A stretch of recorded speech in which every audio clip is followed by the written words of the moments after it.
Team, what are the contributing factors that determine a great quality business relationship? That's something I think we all want to know. We want to be able to teach and coach our team to elevate performance. It's also something that Dr. Ryan O'Sullivan spent 7 years researching and then getting a PhD when he did his dissertation on this topic. And the result of that is an amazing book called Building B2B Relationships: How to Identify, Map, and Develop Key Relationships to Win More Business. And Ryan wrote the book to help us do 3 things: to win those deals in the first place, to then manage those accounts so that we can grow share of wallet with clients, and then to get better results from large projects that we're managing. This is a really amazing book, team. Everybody should be picking up. Anybody in sales is going to want to take a look at this, because really, Ryan gives us the strategy of what we're trying to do, and then he gets into some really great tactics in terms of how to do it. And he's broken the book into 3 categories. Part 1, what are trusted relationships and why do they matter? Part 2 is an overview of how to build and execute a relationship map. And then part 3, we talk about kind of putting the relationship mapping process into action to win those key deals or to manage those existing clients. There's a level of detail in this book. It's almost like a textbook that's well written. But this is something I think all of us can do a little more work on. And what I'm really keen on is this research process and then figuring out how to map out the key stakeholders for a deal we're working. That's something I don't think many of us spend enough time on today for our most important deals. But the Pareto principle runs most of our funnels. So as companies today, we're still living in this world where, 80% of the revenue comes from a small number of really, really important clients. So we want to figure out, how do we replicate those clients? And by leveraging relationships, it ends up being the only differentiation, because almost any product or service today at some point gets viewed as a commodity by the buyer. So it's that relationship that makes a difference. Today, we've had a great conversation with Dr. Ryan O'Sullivan. You're going to enjoy this. I really enjoyed it as well. And if you do like today's podcast, please like and subscribe to the Selling Well podcast. Tell your friends. That's how we get great guests like Dr. Ryan O'Sullivan. Here he is. Hey, Ryan, welcome to the show today. It's great to meet you. Pleasure, Mark. Thanks for having me. So today, as we said in the introduction, we said we're talking about building the book, fantastic book, Building B2B Relationships: How to Identify, Map, and Develop Key Relationships to Win More Business. Really close to my heart, this topic and this subject matter, as we'll get to in a minute. But maybe we'll start here, because I just find this so interesting, that you were wondering about these contributing factors that determine a good quality business relationship, as we all are, as we all think about. But then you were so determined to get answers to kind of evidence-based questions here. You really wanted to think through it. You spent 7 years researching this and got a PhD. Tell us a little bit about this journey that got you to where you are today. Yeah, thanks, Mark. So I guess anyone who's in our business, I think just even more broadly speaking, should have an intrigue into relationships and how relationships form. And that was certainly something that I felt. And you'd often find people saying they have a good relationship with somebody, and whether they do or not, and that can be more of a subjective perspective, I guess. And when I was working back at Infosys, a big IT services firm, we were working on some huge outsourcing deals. It's often 100 million plus deals and big global accounts, and as a bit more of a focused accent on like what relationships mean when you've got those types of numbers that you're dealing with. So that, coupled with my intrigue into relationships, it just led me to think, well, what actually is a good quality business relationship? So that took me on this journey, as you hinted at there, the 7 years part-time, as well as, working full-time, interviewing CXOs. So I was quite fortunate. And actually through the relationships I had, I got access to a whole bunch of very senior people across global corporations, such as JP Morgan, Amex, and BP, all these types of big names, and spoke to these individuals about what is a good relationship from their perspective. They're on the receiving end of a supplier or a partner relationship. So that was the genesis of my doctorate research. And I think that in itself is a body of work, and people can search my name and Portsmouth University. You'll actually find the whole doctorate available online for free. So there's a lot of content in there. But the way I describe my journey is that I understood relationships are important, and then I jumped to, well, what is a good relationship? But as I was finishing the doctorate and getting into the details of the insights, I guess, from that, and the different factors that support a relationship, I realized I'd actually missed a step out, which is interesting, which is what is a good, we all know relationships are important, but then who should you build relationships with? And then it's, well, do I have good relationships with those people? And that was really the focus of the book, was to say, well, before we start to define whether we've got good relationships with people, let's first understand, and even like take a step back at a deal level or an account level, and figure out like who are the key people that are relevant to me, my business, and the executives and the key buying personas for the service line. So I suppose that's in a nutshell my journey for the last probably 14 years through the doctorate and the book. Well, what an exciting one, by the way. And it's obviously the book's doing super well. And I can see why, because you've really focused in on a very important subject. But actually, there hasn't been that much time and attention spent on this specifically. And one of the things I would add to, you talked about the what you're trying to do. I found reading the book, Ryan, where I got a lot of value, frankly, there's a lot on the how.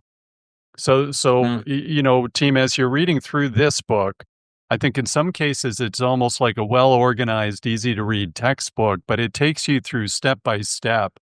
How do we do some of these things? So if I am trying to make an amazing impression on that senior executive, once I've executed on my relationship strategy and gone in front of them, what are the elements required to make a great impression? What do we do? And so the how we do this is also contained in the book. There are a couple of things that jumped out. And again, we love facts and data and research associated with B2B selling, Ryan, but a couple of things just in the introduction that jump out. Craig Elias, from his book Shift, said from his analysis, when you're the first to engage with key decision makers with the right solutions, you win 74% of the time. So first of all, when we start to think of win rates today and conversion rates, and you reference in your book our pals Matt Dixon, Brent McKenna, talking about deals that go to no decision, the percentage of deals going to no decision in their book, The Jolt Effect. To think you win 74% of the time by being first in the door with the right solution. What a crazy stat. That's an interesting one. And I don't know if you know Craig. I've had a chat. He's a fellow Canadian, actually. Really? We're going to have to get him on the show for sure. I think you should, because I haven't had the pleasure. He did offer, actually. That's something I should take him up on. I mentioned my book and I let him know what I was doing. And he's got some great content, but he talks about this concept of a trigger event in sale. You got to look for the trigger, which is obvious when you understand that, and when you look back in the deals that we've won and significant events, there is often a trigger. But when you think about that stat in particular, there's a few components to it. So you're talking about the right individual with the right solution and first. So as we talk about professional services firms, there are often industry or regulatory type events that are happening in any given industry on any given day, and even the micro level, regional level. So that's happening. And often you'll have your research teams preparing sort of thought leadership content around that. But then it's, well, who's the right person? Who should get their hands on this? And then that's around, well, again, it's about, but my point is like the who part, if it's for a specific service line, cybersecurity or whatever it might be, you need to know who that person is. And then you need to have the relationship with that person to get it into their hands. So whether it's you directly or someone else within the organization or just your wider relationship network, to get this into his hand first or her hand first, you're going to win 3 out of 4 of those conversations, and it will turn into business because you've got that trigger event. So I try to incorporate a few of those components, and there's another one which I often use nowadays, and I don't think I mentioned in the book, which is from Heidi Gardner's work with smarter collaboration. And that's about some analysis she's done about the relationship network, the size of your network. And she did some analysis around a digital twin, I think she called it, where they looked for a lot of factors that were similar about their tenure, their role, their sector. But the only difference is one end of the spectrum, one individual had a low network and the other had a high network by comparison. And when they looked at the revenue generated, the person with a high network generated 4 times the revenue of the person with a low network. So there's a bunch of these stats that are starting to come out now that support what we already knew, that relationships matter. Well, first of all, our book's in the same boat. I released it 6 months ago. I wrote it, a year before that. So I always often forget bits and pieces that are in my book as well. Ryan, you do have that in the book. You do, great. yeah, Okay. yeah. You reference Heidi right after you reference Craig in the introductory area.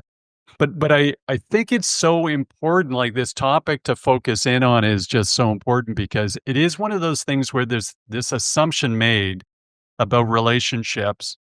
A lot of times we win, you're talking to deal teams and you go, why did we win? The sales lead's going to come back and say, because of my relationship. And frankly, they may be right. But if we can define it and understand it, what it means is we can repeat it, we can teach it, we can measure against it when we're trying to measure progress with a particular pursuit or, a particular deal. And, the book focuses in on, building these relationships with 3 goals: winning those larger deals, managing and growing large accounts, and then managing large projects. And there's nobody listening to this podcast today that doesn't want to do one of those 3. The other thing I think is such a great point you reference many times in the book, and, outside of the CEO founders listening to this podcast, I think we can all relate. To the world, most of the companies you've talked about being a part of, they all look the same to a client. So if it's a mega Indian outsource company like Wipro or Tech Mahindra or Infosys, the reality of it is those look very similar to a client, whether it's a massive law firm, whether it's a massive professional services firm, they all look the same. So, and the reality of it is they are the same. They have the same resources moving from company to company. They have the same executives moving from company to company. The delivery of the project, the strategies are all extremely similar. So this differentiation, this point of differentiation comes down to, hey, the relationship is where the point of differentiation comes into. Because we think about it, the sales context, we think the relationship is convincing them to buy our stuff, basically, but there's so much more to it than that. And I think when you're getting beyond the sale, which is the wedding, not the marriage follows, obviously. So the relationship is the intimacy within that engagement. And often you need to have clients or people on, the other side of the relationship that are going to tell you the things you don't want to hear. Yeah. That are going to give you the feedback, which is tough to take. And that's the best type of feedback, isn't it? So, because that can help you to adapt, that can help you to adjust, because there's nothing worse than getting some bad news when it's too late. So I think that is in the nuance of a relationship is important. And one thing I really evangelize in the book, and I've since then talking about it, and people talk about, look, what are the key parts here? One is around the intelligence gathering. So we often, and especially with LinkedIn, I think they coined the phrase like the warm introduction. So where can we get a warm introduction? It's great for that. But I think the power of a relationship network, and if you apply it the way I evangelize to map this out, is to identify people that can provide insight within the account, insight that's not available online. We know about AI now, and we know about how easy it is to capture already published content, and that's only going to get better. But the real detail around the competitive landscape, around the real priorities that people are talking about within that team, within that division, what's the mood when you're walking the corridors.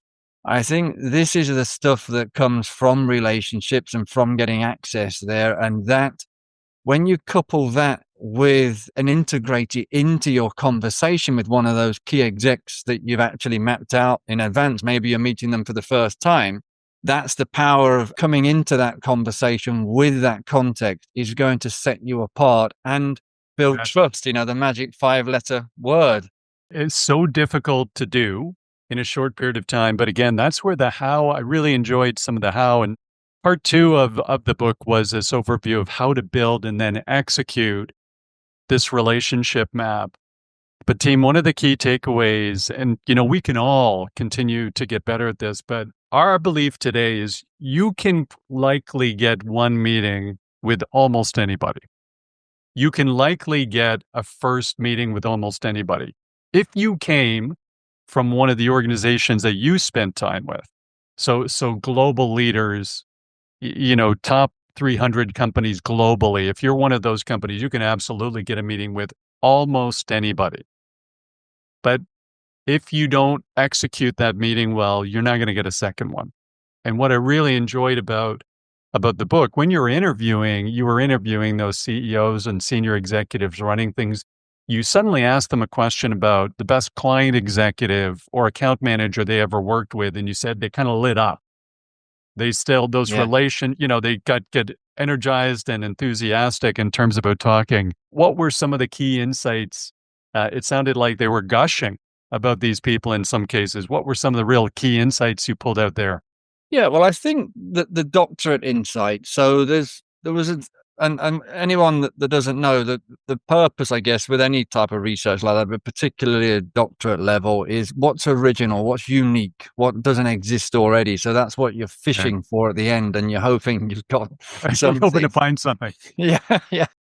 So there was a thing that I think there's 2 parts to it. One is what I call it's called mutual disclosure in the literature, but it's a phase between not knowing someone at all and building trust, because you don't just automatically start to build trust with someone. So I was trying to unpick that, because that is an important element to the relationship building process.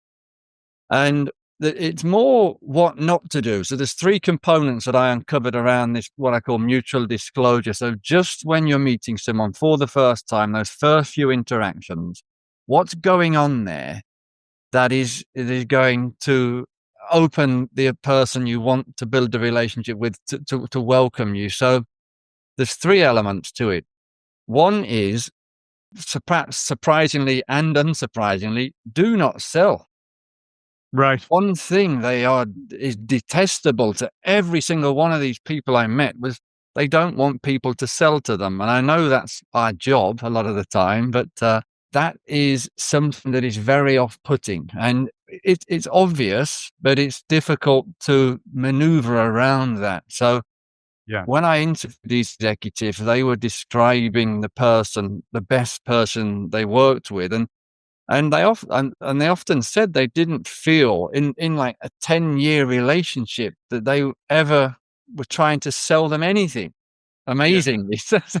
It'd be great to pull that off. So not selling. And that links to like understanding their priorities and like trying to align with the key objectives and key challenges. So it's all around being a partner and all of the stuff we talk about, the books behind me about the trusted advisor and the things that we all know about. But not selling is key.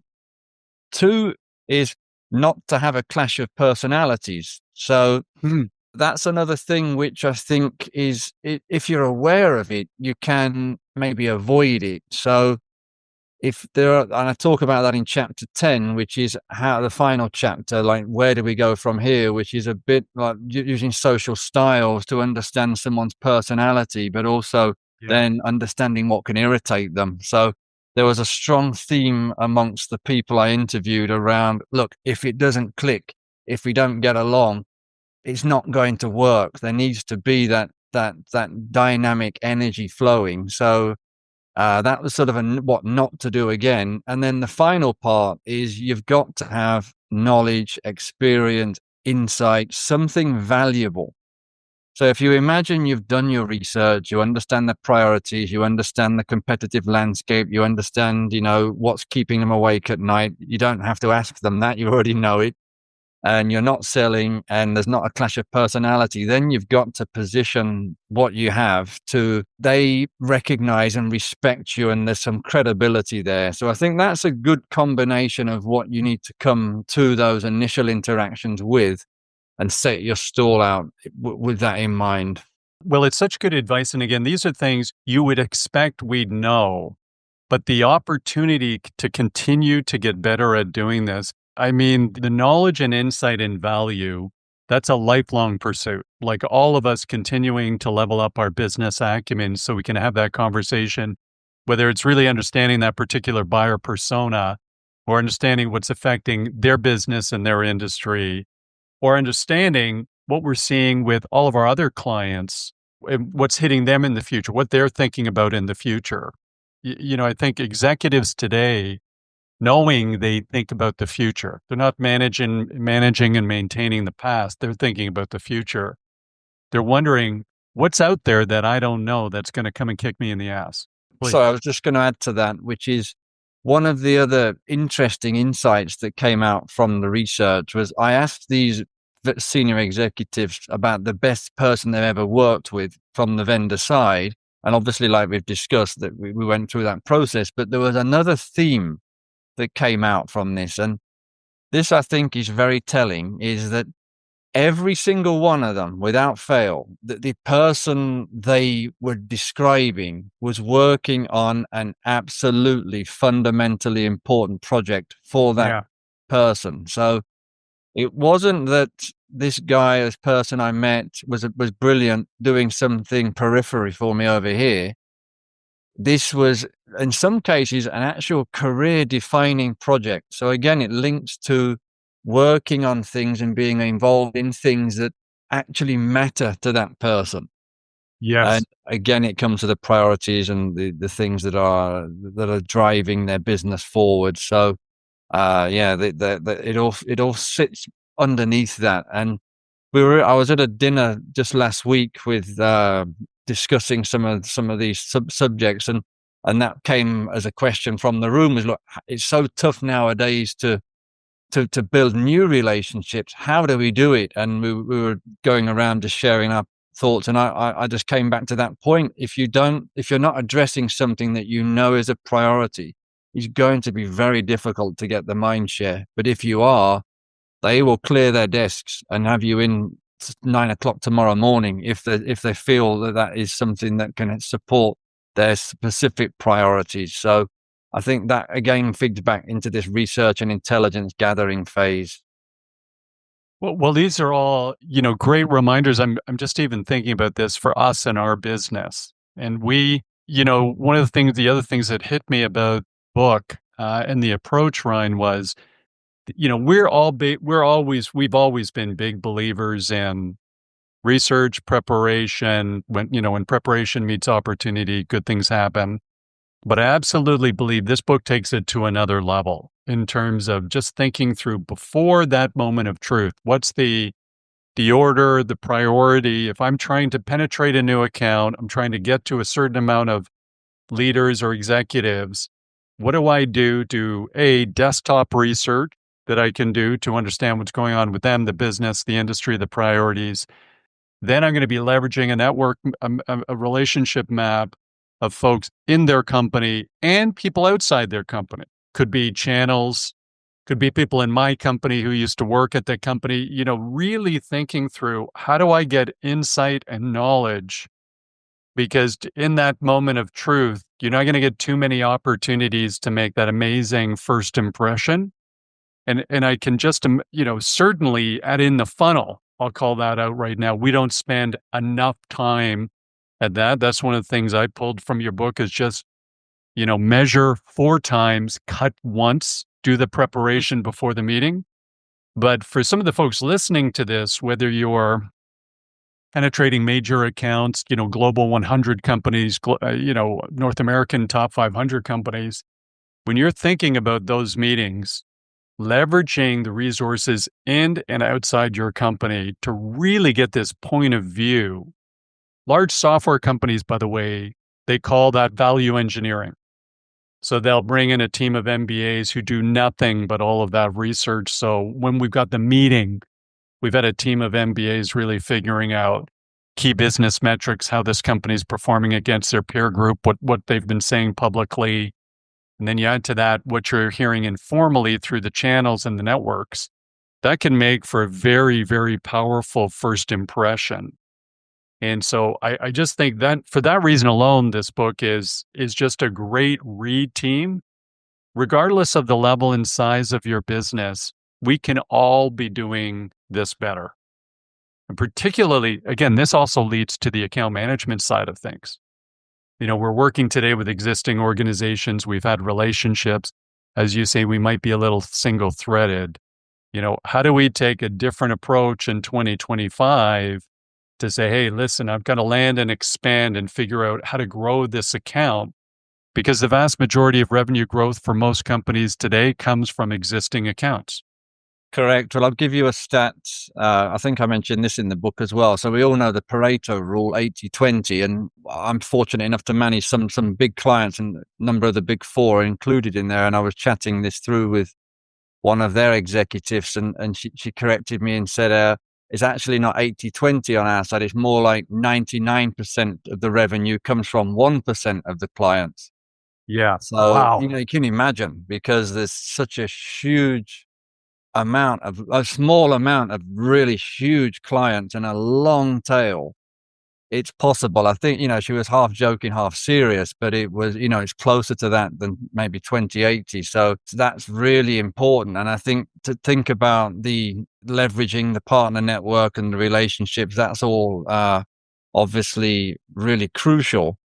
And figuring out the process from which to do that, and I call it panning for gold in the book. And I think, Mark, you will appreciate that for any deal, even the ones we talked about prior to this $100 million deals, often it's one relationship that makes the difference. And that's what I'm really evangelizing here. It's about putting the hard work in to really cover all the bases. And it comes back in spades because the client knows it. By doing that through osmosis, you're picking up other bits of intelligence, information. You might meet someone, so-called junior person in the organization, or recently left, that you maybe used to go to college with, or someone previously did, and putting that work in and picking those tidbits of information up. So when you get the opportunity as part of that deal process or account, and even in an account, obviously you're still trying to sell more. You got big deals, strategic deals within those existing accounts and their key projects. It just helps you, and it proves to them that you're actually putting in the work, and that's what they want to see. Yes. We have to keep reminding ourselves that the clients that we're selling to, those people are among the most intelligent people on the planet. They Right. get into those Right. positions at big global Fortune 500 companies by accident. So even if you think they can't see it, they are smart as hell, and they know we treat them with the respect they deserve, and it requires a certain amount of effort. And it, like we said, it doesn't have to be like big global companies. It just like strong companies, big brands, that may be strong in their local or specific verticals. So that to me is the differentiator today. Like I mentioned AI already, and we're seeing even on ChatGPT now with the sort of work it can do and the sources, and it's amazing. It really is. But I used to devote a lot of my time to the research side, and that's how I could differentiate myself. And I just feel that it just focuses more now on the intelligence gathering, which currently we aren't seeing much from AI. There's obviously software available in the market like Introhive and others that can help with that process, and LinkedIn, and we know that as well. So it's just piecing that together, being diligent, and putting the right combination of context into the right format to have that intelligent exec level conversation. These are fundamentals that haven't changed in 125 years. Yeah. Like really the outside of the technology, Dale Carnegie saying, hey, you can make more friends in 2 months by taking an interest in somebody else than you can in 2 years by trying to get them interested in you. And then this relentless focus on just helping that company, that individual, and then their company achieve this desired outcome that's meaningful to them. Just the more we focus on, the more they believe we're helping them do that, the better our chances of winning. Yeah, correct. And you talked about the history there. I'll give you another name, Todd Caponi. I don't know if you've come across that one. I haven't. Before. No. So I've done a few sessions with him, but he has an Instagram page called The Sales Historian. And oh, cool. He's a history buff in the field of sales. And he pulls out these statements that you would think some bright, intelligent person said today, 2025. And he'll actually say, well, this is from 1924. 100 years ago, they were saying this. Amazing, isn't it? It's fun. Yeah, and there's the handbooks and the training and all the stuff. So it is a sense of history repeating itself. But it's fascinating to me to see that this has been there in front of our eyes for all this time. And I just feel as though the way automation and AI is moving now, it's harder and harder to sell, not easier. So, you're right. Yeah. Well, you're right. I just pulled up. You referenced Gardner. You referenced Gardner in your research and in the book a couple of times. I was just taking a look at their 2024 Chief Sales Officer Conference. One of the key insights. I should get this stat right. I'll just pull it up very quickly. But one of the key insights like the top insight was 75% of B2B buyers say they prefer a rep-free experience. Yeah. So some of that I always think is a little overblown. I always like to dive a bit deeper into the research, but nevertheless, I think what it screams and on a positive side is this opportunity to stand out by taking that consultative approach and really, everybody talks about selling and consultation and solution selling, but a consultative approach is absolutely knowing so much about the client's business that they see you as a resource that can help them. They see you as part of their team that's actually helping them achieve that desired outcome. A couple of things, team, just to share that I think is really helpful. I love the way the book is structured as well, the way you put this together, Ryan. And team, of course, today we're talking about building B2B relationships, how to identify, map, and develop key relationships to win more business. Everybody listening to this podcast, everybody in business wants to do those things. And you've broken the book into three parts. Part one, what are trusted relationships and why do they matter? So defining it. Part two, an overview of how to build and execute a relationship map. So lots of great detail here in terms of what to do and then how to do it. And then part three, putting all of this into action. And so one of the things that I just call out as one of our final questions here, right? And I was struggling with this as we prepared for today's podcast. You and I chatted, you've done very large deals and I've done very large deals. At one point in time, I spent 5 years and did a couple of $100 million deals in that time. And then one was actually north of $1 billion. These were large outsourcing contracts. And so you had a bit of that background with the global tech giants you worked with. But one of the things that we had going for us on those deals was that was my only job. So when I was leading these deal pursuit teams to close these mega deals for this company, we were so dedicated to this. We did not even go to company meetings. So there'd be town halls and meetings and all. We have to apply to any process that existed in the organization. We literally had groups hived off. We had different real estate. And because those deals were one of the top priorities for the company I was working for, we got executive time anytime we needed it. Our executives would help us be part of that relationship mapping exercise, and they were first to the table for all of those things. So the organization, through nothing I did, was rallied around these deals. One of the things I think might be a challenge for those listening today is they might be chasing some of these deals, but have the difficulty, A, dedicating time to these deals amongst everything else they're doing. And then B, setting up this cadence to get the executive attention for their firms or their teammates' attention who have competing priorities to actually focus in on these pursuits. Any thoughts? And I'm sure you deal with that as well today. You would have dealt with that in your background, your past life, where there were lots of deals that Infosys or Tech Mahindra or anybody could have been pursuing. How do you get the time and attention from the key resources for your deal? Yeah, so this again is back to relationships, but this time it's internal relationships, isn't it? So, Right. which is also a crucial factor. But even back to Heidi Gardner's statistics, this is about doesn't matter network, external network, but internal. And I talk about this as well when I speak publicly. So we think about your team within your own organization, and how we tend to be grouped together is with people doing the same job as me. That tends to be your team. So your other account executives or whatever Right. it is. But that's not actually your team, is it? Then you can obviously ask them if they've got a deck on XYZ, but the team that helps you to be successful is the multitude of other departments within the organization. And obviously the executives are at the top, but you've got your legal team, you've got your solution consultants, you've got your finance team, you've got, your direct manager, you've got the other support agent, you've got marketing. So I think chapter 3 in the book, I talk a bit about this organizational network analysis thinking. And that's the way I lay this out to get the chapter going, or at least the book going in that first part.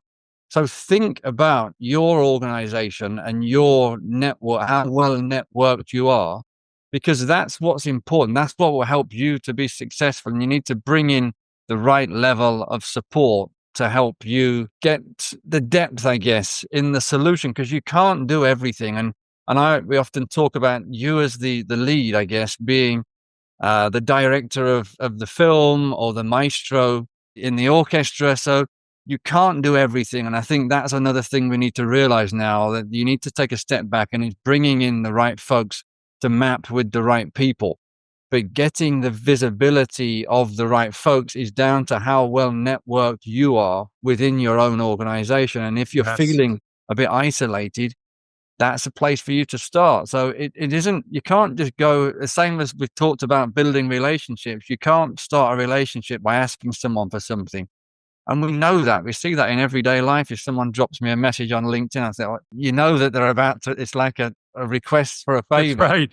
in Yeah. advance. You know that you've categorized those people in that scenario. So don't do that. You need to invest the time, catch up, how you're doing, and be proactive, I think, because nobody wants to be used, even Right. internally. So at least you've got to build that credibility, build your network as well. And obviously, I think it's about putting the hard working again. So you've got to recognize people. There's sometimes a a tendency, maybe not so prevalent, but to take the credit when things happen. And I know if you've worked on the Right. big deals, Mark, we do get the credit for when the deals come, but obviously it is a village, as they say, that brings these in. I know we get the blame if things don't go well as well. So maybe keep the blame for yourself, but share the credit when things go well. But that helps to then get trust. And again, next time you need some help, you can get that in. And it may well be a product. If you're in a software firm, you might need support with product development and things like that. So it Yes. all, you get your tentacles everywhere and get the right folks to a client. But what I would also say is, when it comes to building relationships on the client side, that's why this relationship map is so important, because you can't map. It's not for you to map everyone on the client side and you to own those relationships. It's the opposite. Who do you pair with who? Who's got the Yes. right personality, the job role, the profile? Because if you're speaking to someone in the infosec or technical or data privacy, you need to pair them with the right person. And that, again, builds some credibility, gets people talking internally, and it will bubble up to the execs as well if this is, a significant deal. Doesn't need to be financially, but strategically as well. But one thing I will say, Please. and as you go through the case studies I share at the end, and I was talking about this last week as well, there is one key factor which I think is present in anything you're doing, and that's at least one champion on the client side. And we hear about the champion, that's fine, and they're supporting you, but I'm talking about someone who is emotionally invested in your success. And we talked about the intelligence gathering. We've talked about the complexity of deals and the number of stakeholders involved on the client side. And you need to engage with those people. And you can use your network and you can try and piece this together and get this, the much famed warm introductions. But the best person to do that is someone on the client side. So if you can get someone as an ally who's helping you to be successful, but also not just supporting you in the meetings when they need to, but helping you get access to the right people, giving you feedback. And I get to the situation, you're drafting a Teams note for them to shoot out in a chat, and they're Yes. they're using them as a proxy almost for the effort, but willingly. That is crucial, I think. And I've not seen anything significant happen at a deal level or an account level that does not have at least one of those people on the inside. So I think that is an important factor to self-evaluate as well. 100% agree with you.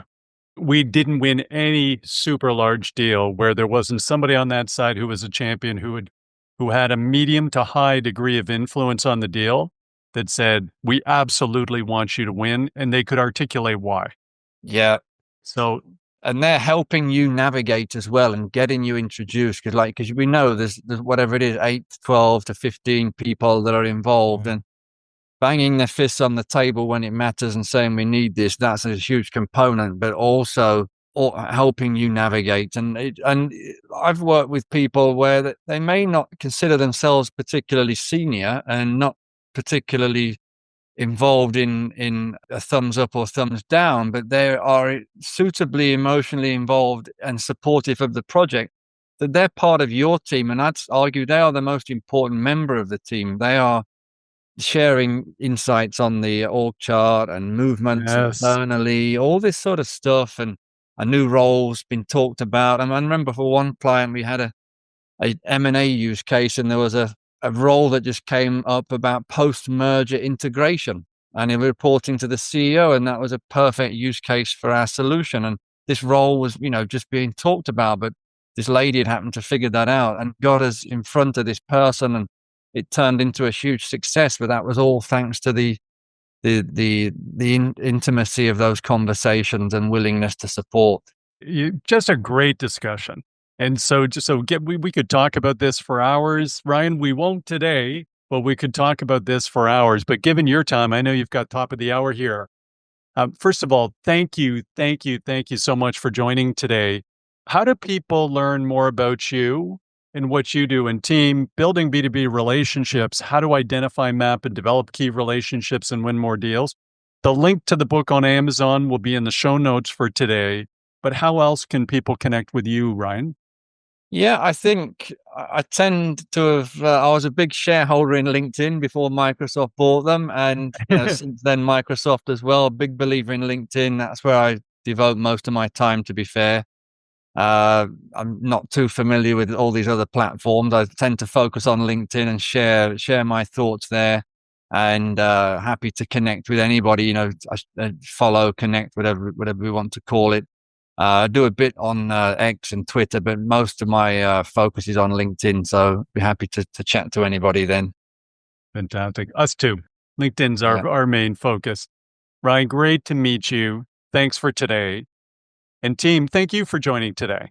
The intent of the Selling Well podcast is to really elevate the performance and professionalism of B2B sales. And we believe in doing that, we're actually going to improve the lives of professional salespeople. So we hope you enjoyed the podcast today.